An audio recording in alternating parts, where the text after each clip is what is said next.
In this podcast episode, Tim Ferriss shares a deeply insightful conversation covering a wide scope of topics ranging from his personal struggles and triumphs to cutting-edge scientific developments. He delves into areas like intermittent fasting, mental health, and therapeutic breakthroughs, intuition, investing strategies, and the philosophy and science behind time perception. The discussion also touches on emerging technologies such as bioelectric medicine, psychedelic-assisted therapies, lucid dreaming, and the enigmatic mysteries surrounding consciousness, quantum physics, and spirituality. Tim Ferriss begins by detailing his upbringing in eastern Long Island, characterized by modest means and a working-class environment, far removed from the wealthy enclaves nearby. He describes a challenging academic start, but highlights pivotal turning points, such as attending a rigorous private school in New Hampshire, which exposed him to intense academic and cultural experiences. Ferriss shares that wrestling was the only sport he excelled in, partly as a way to manage hyperactivity and physical vulnerabilities from being born premature. Beyond athletics, Ferriss cultivated early passions for neuroscience, marine biology, and even comic book art, showing a diverse range of interests from a young age. A substantial part of the conversation centers on Ferriss's candid disclosure of his mental health battles, including bipolar disorder, OCD, and anxiety. He shares painful experiences of childhood sexual abuse, which significantly shaped his internal landscape and struggles. Ferriss emphasizes the challenges of compartmentalizing trauma for long periods and the eventual necessity of confronting these issues for healing. For him, healing involved a multifaceted approach, combining psychedelic-assisted therapies, non-invasive brain stimulation techniques like accelerated TMS, and traditional methods such as meditation and journaling.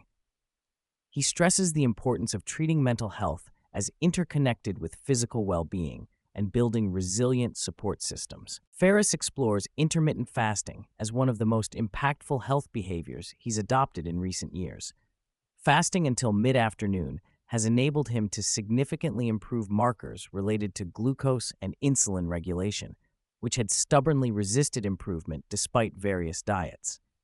He explains the physiological rationale behind fasting, including depleting glycogen stores and triggering metabolic switching to ketones, which contributes not only to physical health, but also to improved mood stability and cognitive function. Ferriss acknowledges that many elite athletes and military professionals have long embraced similar eating patterns, validating its practical benefits in high-performance settings. Ferriss reveals that one of the most significant upgrades in his life has come from consciously investing in a small number of deep, meaningful relationships. He describes a practical process of annual review, identifying energy-giving versus energy-draining activities, and proactively scheduling time for important people before commitments crowd out those priorities. His approach includes valuing people who offer honest, sometimes uncomfortable feedback, and relying heavily on intuition and energy in versus energy out as guiding principles for who to spend time with. He cautions against the isolating tendencies of excessive self-help focus and rugged individualism, promoting the social fabric as essential to well-being. The episode delves into an intriguing analysis of intuition, which Ferriss frames as a blend of innate sensitivity, experience-based pattern matching, and evolutionary development. Initially skeptical of emotion's usefulness, he now pays close attention to gut feelings in various domains, including investing and relationships. While some aspects of intuition remain mysterious, bordering on phenomena like remote viewing or precognition, he underscores the evolutionary and biological underpinnings observable in animal behaviors and human experiences. Ferriss advocates cultivating intuition through mindful reflection and paying attention to bodily responses, emphasizing that this faculty, like many others, can atrophy if neglected, particularly in an era of technological dependence. Tim voices a cautious stance toward rapid adoption of AI and other technologies, highlighting the risk of atrophy in human cognitive faculties through reliance on digital exoskeletons. Drawing parallels to biological feedback mechanisms, he notes how external assistance can lead to bodily or mental degradation when internal effort diminishes. He references futurist Kevin Kelly's study of Amish principles for technology acceptance as a model for deliberate, thoughtful integration of tools. While actively investing and experimenting with technology, Ferriss favors a balanced approach, adopting some advances cautiously while hanging back from others until clearer long-term effects are understood. Ferriss shares his practice of fear setting, a stoicism-inspired exercise that involves writing down and dissecting worst-case scenarios to diminish their paralyzing effect. Distinguishing it from traditional goal setting, fear setting helps clarify the true risks, the likelihood of negative outcomes, and possible mitigation and recovery strategies. Ferriss explains how this approach allowed him to take bold actions, like stepping back from business duties and embarking on new ventures by confronting fears head-on.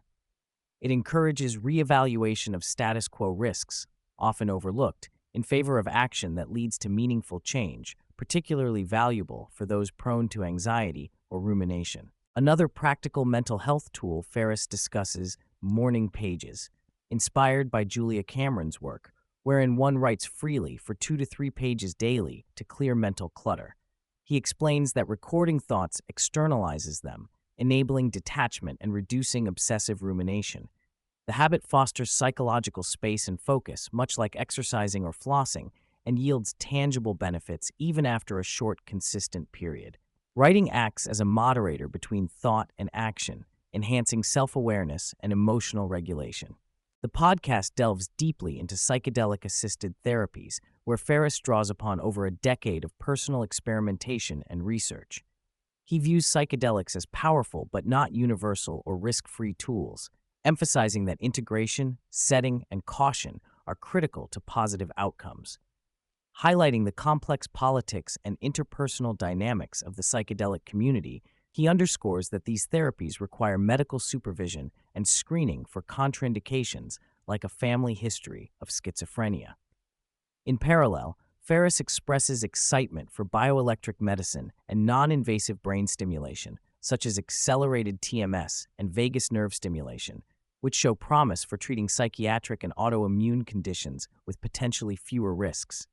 He also advocates metabolic psychiatry interventions, like ketogenic diets, for some psychiatric disorders, emphasizing a holistic, tool-agnostic approach to mental health. Ferriss enthusiastically discusses lucid dreaming, a skill he developed early in life, which enabled him to influence dreams consciously. He recounts using lucid dreaming to practice wrestling techniques with the legendary John Smith, leading to real-world performance gains. This practice illustrates the brain's capacity for learning and pattern reinforcement even in altered states. Lucid dreaming serves as a gateway to investigating consciousness and subjective experience, raising intriguing questions about the nature of reality and internal simulation. The episode features a profound exploration of time perception, touching on insights from physics, neuroscience, and phenomenology. Ferriss references physicists like Carlo Rovelli to describe how time is not a fixed absolute, but a relative, often slippery construct that behaves differently under various conditions. He contrasts how subjective experience of time can be distorted. Days can feel like weeks during novel or high-stress experiences, while years can fly by unnoticed. Ferriss advocates for increasing experiential age by incorporating novelty, stress, physical hardship, and meaningful connection to expand the richness of lived time rather than focus solely on biological lifespan extension. He also raises speculative possibilities about consciousness, simulation, and collective experience that challenge straightforward materialist assumptions. Reflecting on his early investing success in companies like Uber, Shopify, Twitter, and Duolingo, Ferriss reveals strategies grounded in being on-site in innovation hubs and deeper engagement rather than passive observation. He recounts his transition from aspiring business school student to creating a small personal investment fund, prioritizing learning and relationships over short-term financial gain. Ferriss highlights the importance of power user status with products as a key factor in investment decisions, emphasizing authentic understanding of problems solved and company value.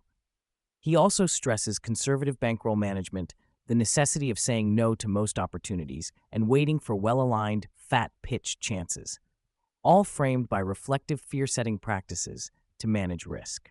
A significant part of the conversation is devoted to the art of saying no and boundary management. Ferriss shares his long-term project of writing a comprehensive book on the topic, emphasizing that saying no is not merely about rejection, but about protecting capacity and investing in what truly matters. Reflections include the social and psychological challenges around guilt, obligation, and fears of irrelevance or missing out. He notes that effective refusal often requires reframing beliefs and habits through structured exercises and role modeling, and it leads to improved intimacy and freedom. Drawing from his experience with friend and author Neil Strauss, Ferriss highlights that mastery of saying no strengthens all areas of life, enabling focus and deeper connection. While rooted in scientific inquiry, Ferriss openly acknowledges a spiritual dimension to consciousness and the mysteries of existence. He expresses interest in the perennial wisdom found across Christian mysticism, Sufism, and Kabbalah, advocating for exploration of these ancient traditions through articulate communicators who can bridge experiential knowledge and cultural context. Ferriss recognizes altered states induced by music, meditation, psychedelics, and other methods as portals to profound spiritual insights. Mystery and uncertainty around consciousness and the afterlife are embraced, with Ferriss suggesting consciousness might be a fundamental aspect of reality akin to matter, in a view that aligns with some quantum physics perspectives. He admits to skepticism, balanced with a readiness to explore the unknown with scientific rigor and openness. Ferriss highlights the placebo effect as one of the most perplexing and robust phenomena in scientific research, with placebo arms of clinical trials often showing effects comparable to active interventions. He discusses the implications for understanding mind-body interactions and the limitations of current explanatory frameworks. Emphasizing the importance of scientific literacy, Ferriss encourages critical thinking, use of tools to analyze research, and maintaining a balance between radical openness and healthy skepticism. He points to the ongoing need to avoid self-deception while exploring frontiers of science and medicine. Tim reflects candidly on the challenge of managing his own high expectations and their impact on happiness and relationships. He advocates the acceptance that such drives will always pose challenges and that growth involves working skillfully with, rather than eradicating, this trait. Ferriss emphasizes prioritizing outcomes over perfectionism and embracing principles like the serenity prayer to differentiate what can and cannot be controlled. He stresses a compassionate approach toward oneself and others in interpersonal dynamics, recognizing that unconditional insistence on being right sabotages intimacy and peace. Drawing from couples therapy expert Terry Real, he points out the value of understanding subjective perspectives over objective reality in resolving conflicts. Using analogies like rally driving, Ferriss explains that success hinges not merely on raw drive, but on understanding the terrain and preparing for predictable obstacles. He advocates for building mental models that anticipate critical moments of potential failure, such as plateaus in language learning or fitness routines, to sustain long-term progress. This strategic foreknowledge creates resilience and prevents burnout. With this mindset, setbacks become navigable parts of the journey rather than insurmountable barriers. Ferriss contrasts cultural contexts of happiness, noting that places with strong social cohesion and safety nets consistently produce higher self-reported well-being. He reflects that despite material abundance, Western societies like the U.S. often experience greater dissatisfaction, partly due to increased entitlement and the absence of meaningful challenges. Drawing on examples from wartime communities and marginalized populations, he suggests engineered adversity and community bonds are critical for psychological flourishing. Minimalism, embracing discomfort, and shared challenges are framed as practical antidotes to modern ennui and restlessness. Further expanding on altered states, Ferriss shares personal anecdotes about the benefits of lucid dreaming for skill acquisition and the broader quest to understand consciousness. He discusses the similarities between psychedelic experiences and phenomena like near-death experiences or reported reincarnations. The conversation weaves through examples of savant syndrome and unexplained cognitive feats following injury or psychedelic use, pointing to mysteries about the brain's role as receiver or generator of conscious experience. While affirming the value of scientific methods, Ferriss remains open to the possibility that current understanding is limited and that intangible, non-material aspects may be integral. Throughout the discussion, Ferriss expresses a strong commitment to harnessing both ancient wisdom and contemporary scientific breakthroughs. He invests actively in frontier research areas like quantum gravity, bioelectric medicine, and psychedelic science, while respecting indigenous knowledge and spiritual traditions. His stance is one of cautious integration, appreciating the complexity of human experience beyond simple dichotomies of rationality versus mysticism, advocating for humility and curiosity as guides in expanding understanding.